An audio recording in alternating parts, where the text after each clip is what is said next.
Parque Nacional Langtang é uma das atrações turísticas mais convidativas do Nepal. Com vistas deslumbrantes das montanhas e lagos cristalinos, o parque abrange 660 milhas quadradas e abriga alguns dos animais mais espetaculares do país, incluindo leopardos das neves e pandas vermelhos. Embora o parque atraia até 18 mil visitantes por ano, não é estranho perder alguns desses viajantes. Aubrey Sacco é uma daquelas que desapareceu dentro de seus limites, nunca mais para ser vista novamente.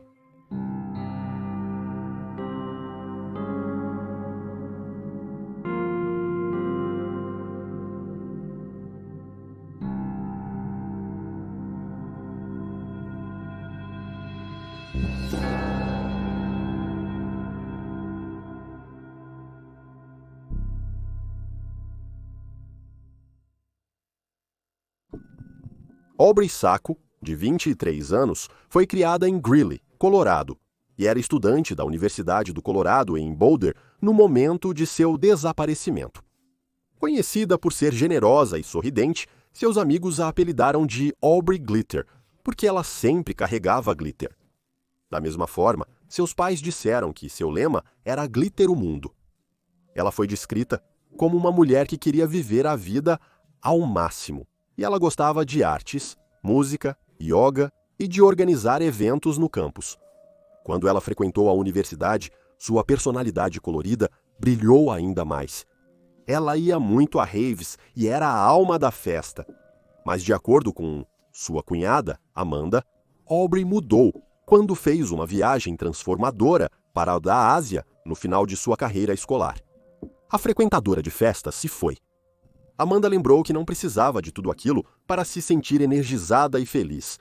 Os pais de Aubrey viram a jovem de 23 anos pela última vez quando ela foi deixada no Aeroporto Internacional de Denver, em 13 de dezembro de 2009, onde ela planejava participar de uma viagem solo de turismo pela Ásia.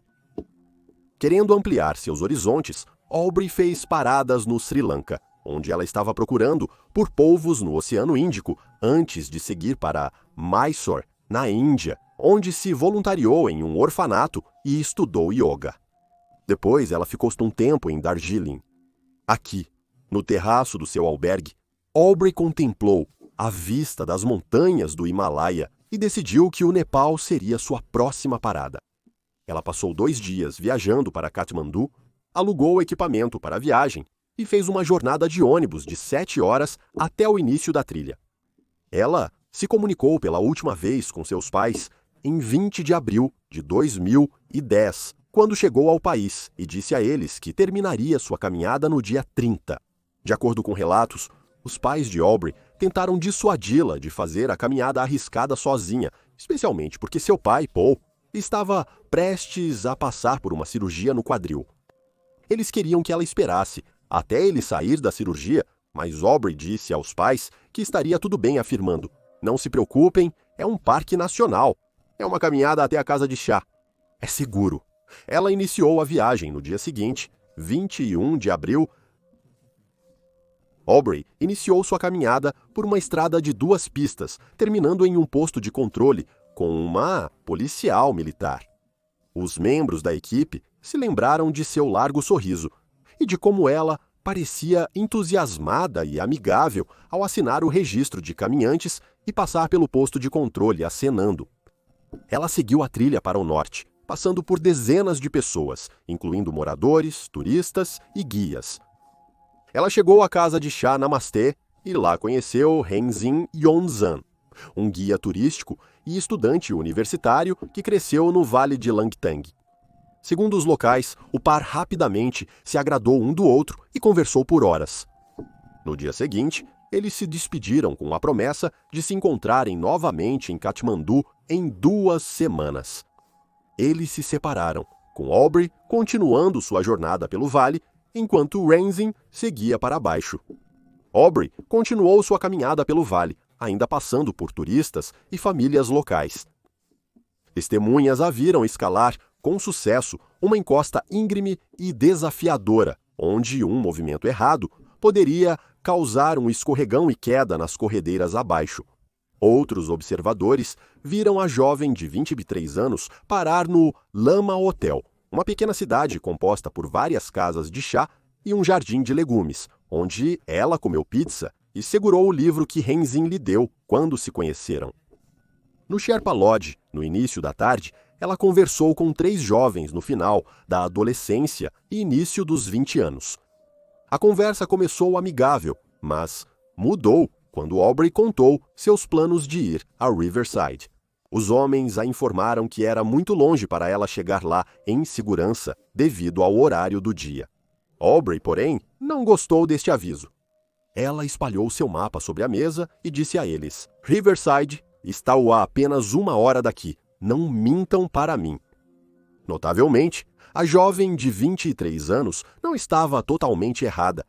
Uma pessoa razoavelmente em forma poderia caminhar até Riverside do Lama Hotel em talvez 2 horas, mas Aubrey não assinou o registro de caminhantes em Riverside. Não havia rastro dela na área, não se podia provar que ela havia chegado lá. Ela também não prosseguiu. Pelo menos ela não assinou o registro no próximo posto de controle, Goratavala. Os pais de Aubrey levaram 1 semana para notar que havia algo errado.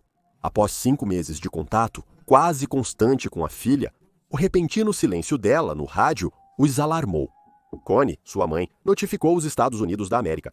A embaixada em Katmandu informou a jovem de 23 anos que a agitação civil pode ter atrasado sua viagem de retorno. Mas ainda assim, passaram-se mais 3 dias e não havia sinal de Aubrey. Em 16 de maio, 6 dias antes de ela teria voado para a casa do Sri Lanka, seu pai Paul partiu para encontrá-la, chegando em Katmandu e jurando trazer sua pequena garota para casa. Crofton, o irmão mais velho de Aubrey, uniu-se à busca. Representantes da embaixada americana, aldeias próximas, guias, polícia e exército se uniram para procurar a jovem de 23 anos desaparecida. Um tradutor auxiliou a família ao questionarem os locais.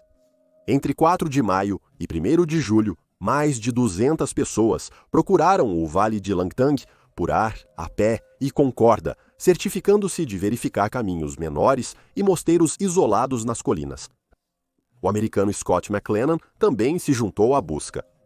Ele costumava liderar viagens na região há mais de 10 anos. Além disso, ele era o diretor executivo de uma organização humanitária, o Mountain Fund. Ele disse a Paul que suspeitava que Aubrey havia se tornado vítima de alguns dos jovens militares que atuavam como guardas do parque. Eles eram conhecidos por abusar de mulheres. Ele acrescentou: nenhuma das meninas que já trabalharam para mim na minha clínica médica ficava à noite, porque era ao lado de um posto do exército. Assustadoramente, esta não é a primeira vez que esse tipo de problema é ouvido na área. Em 2010, 3 francesas relataram agressões sexuais por soldados que operavam o posto de observação Goratavala, localizado após Riverside. Em 2011 e 2012, mais 2 mulheres ocidentais foram atacadas na mesma área em incidentes separados. Além disso, em 2005, uma cidadã francesa chamada Céline Henry e uma nativa alemã chamada Sabine Grunkle desapareceram com 5 semanas de diferença. Os investigadores encontraram sangue, roupas e páginas de ambos os passaportes na floresta Nagarjun, localizada em um parque nacional, separado na borda norte do vale de Katmandu. Os detetives disseram aos jornais locais que acreditavam que um serial killer estava atuando na área, estuprando mulheres, matando-as e enterrando-as. Mas o perpetrador nunca foi levado à justiça. Mais de 1 ano após o desaparecimento de Aubrey, em dezembro de 2011, uma mulher americana foi agredida enquanto fazia uma caminhada na região de Helambu, mas ela conseguiu escapar do ataque e provável morte por um tris. Em maio de 2012, 5 meses depois, Debbie Mavo, uma jovem belga de 23 anos, desapareceu misteriosamente durante uma caminhada na mesma região. Ela foi encontrada 10 dias depois, tendo sido decapitada. Outras teorias, no caso de Aubrey, são muito menos sinistras, no entanto, com alguns locais sugerindo que a jovem de 23 anos caiu na água durante sua jornada e foi levada pela correnteza. Alguns aldeões Tamang acreditam que a viram embarcar em um helicóptero na vila Langtang, enquanto outros dizem que foi culpa de caçadores que saíam à noite, matando animais e pessoas. Um homem à frente de uma organização de resgate, baseada em Pokhara, acreditava que o desaparecimento de Aubrey fosse sacrificial, alegando que ela havia sido levada por bruxas que adoravam Kali, a deusa hindu da morte. Alguns homens culpavam a própria Aubrey, alegando que ela era muito livre e franca, e era responsável por seu próprio abuso sexual e assassinato. Especulações sugerem que ela tenha sido vítima de tráfico sexual e um psíquico em Tamang afirmou que 3 meninos a enterraram sob pedras. Em 6 de junho, o pai e o irmão de Aubrey partiram de Langtang. Sua busca foi infrutífera. Crofton retornou ao Colorado, enquanto Paul ficou em Katmandu, organizando entrevistas e reuniões com a polícia e funcionários da embaixada. Em meados de junho, ele informou a esposa que não poderia cumprir o que prometeu. Ele não traria a filha deles para casa. Connie e Paul souberam das últimas interações de Aubrey no Sherpa Lodge através de um guia local, de caiaque chamado Ramesh, que questionou os aldeões nas semanas após a primeira busca da família. O casal voou para o Nepal em janeiro de 2011, esperando dar seguimento a essa informação, já que nada foi resolvido pelos canais oficiais. Após viajarem pelo vale, eles foram ao Sherpa Lodge e conversaram com o proprietário, o cozinheiro e um dos jovens com quem Aubrey havia interagido naquela tarde. Os 3 confirmaram a Ramesh ter visto o jovem de 23 anos, mas nesse momento, suas histórias tinham mudado. Eles informaram a Connie e Paul que não a viram no dia em que ela desapareceu. O jovem acrescentou: "Não nos lembramos de ver essa garota, mas se soubéssemos que ela iria desaparecer, não a teríamos deixado partir." Connie e Paul então tentaram questionar o cozinheiro novamente, mas a esposa do dono da pousada gritou com ele: "Não responda."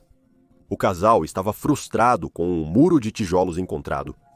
Eles não entendiam por que alguém impediria 2 pais de encontrar e trazer sua filha para casa. Contudo, os aldeões poderiam estar com medo. Em 2000, um caminhante britânico foi encontrado morto no rio Langtang. Os pescadores que relataram encontrar seu corpo foram culpados por sua morte e presos. Os Sarcos estão cientes de que essa é uma forte possibilidade. Dizendo à imprensa, o Federal Bureau of Investigation nos disse que os aldeões não estão falando. E todos os pesquisadores que entrevistaram essas pessoas sabem que os aldeões estão retendo informações. Eles estão se protegendo porque têm medo da polícia. O Federal Bureau of Investigation se envolveu na busca em 2010, embora sua ajuda não tenha trazido respostas para o instinto da família. Entre 2010 e 2012, a polícia reintervivou os indivíduos no Sherpa Lodge, juntamente com Renzin Yonzin, e cada soldado no posto de controle de Gora Tabela foi entrevistado várias vezes, mesmo aqueles que não estavam de serviço no momento do desaparecimento de Aubrey. Mas apesar de tudo isso, não havia pistas e nenhum sinal do jovem de 23 anos. Os Sarcos não são a única família a se deparar com frustração e muros de silêncio ao procurar por um ente querido em uma região remota. O irmão de Rachel Crowther, Julian Wine, desapareceu na região do Everest em 2008. A família procurou por um ano antes de admitir a derrota, com Rachel declarando: "Eu não vejo o que mais podemos fazer. Todo o governo e sistema nepaleses são corruptos. Não há ninguém para investigar." Isso deixa nossa família se sentindo totalmente frustrada e impotente. De volta aos Estados Unidos da América, os Sarcos contrataram um investigador particular, que foi enviado 2 vezes ao Nepal para realizar entrevistas, mas eles acabaram incapazes de encontrar respostas no caso. Eles pressionaram as autoridades policiais no Nepal, resultando em mais buscas do exército por Aubrey, anos após seu desaparecimento. Um soldado frustrado em uniforme disse à escritora Tracy Ross, que escreveu sobre o caso de Aubrey para o Backpacker.com: "Olha, quando aquela garota desapareceu, fizemos tudo o que pudemos. Nós fomos de helicóptero. O exército procurou. Se um nepalês desaparecesse na América, o seu exército procuraria?" Os locais, geralmente, pareciam estar cansados de responder perguntas até 2012, 2 anos após o desaparecimento de Aubrey. Alguns até disseram que já não se importavam mais com o sumiço dela. O policial Sudip Guri lamentou a perda, mas ressaltou que o local é perigoso. Na época em que ela desapareceu, é a estação das chuvas. Podem-se ver grandes quedas no rio. Nesse período, o número de acidentes é alto nesta área.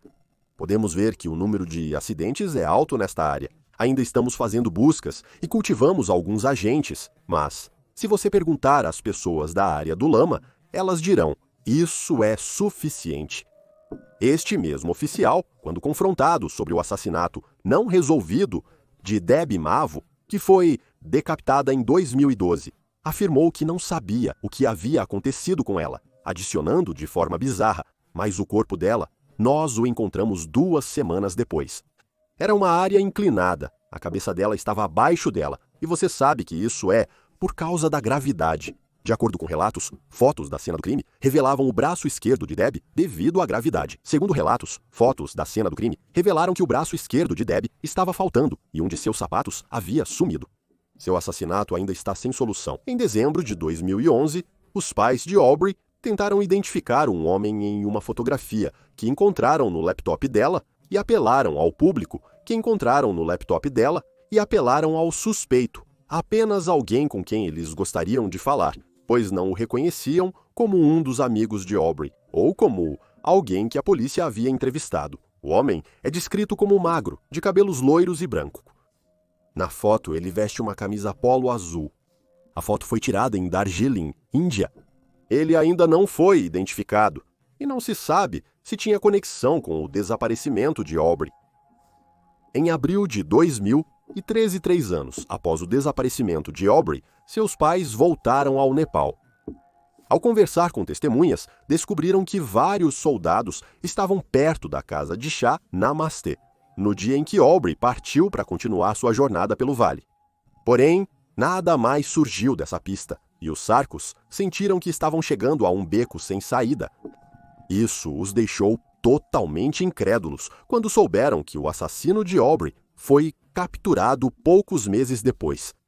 Em 31 de julho de 2013, foi-lhes dito que 3 homens haviam sido presos e que eles haviam confessado o assassinato. Curiosamente, os pais de Aubrey foram informados sobre uma pista semelhante bem antes na investigação. Essa pista não havia sido vista como crível na época pelos investigadores e, por isso, havia sido descartada. A pista consistia em testemunhas vendo 3 homens atacando uma mulher perto de Namasté e jogando seu corpo no rio próximo. Conforme a Embaixada dos Estados Unidos da América, um policial nepalês à paisana se encontrou com um homem que alegou ser responsável pelo sumiço de Aubrey. O par virou amigo para que o policial obtivesse mais informações e logo descobriu que outros 2 homens estavam envolvidos no assassinato. Segundo a mídia, a câmera de Aubrey estava com um dos suspeitos e havia rumores de que suas roupas foram achadas na residência de outro suspeito. Um dos homens tinha 22 anos, o outro era um adolescente de 16 anos. Os Sarcos estavam naturalmente sobrecarregados com tristeza, raiva, frustração e confusão. Eles vivenciaram uma montanha-russa de emoções apenas para serem informados, em 1º de agosto, que o inspetor de polícia nepalês duvidava do homem que assumira a responsabilidade pelo desaparecimento. Pressionando-o ainda mais, o homem mudou sua história e nomeou seus cúmplices como pessoas que não existiam. Além disso, os investigadores não tinham nenhuma evidência física. Os 3 suspeitos foram posteriormente liberados após quase um mês sob custódia policial. Nos anos seguintes, não houve nenhum movimento publicamente conhecido na investigação. E parece que o caso de Aubrey está paralisado.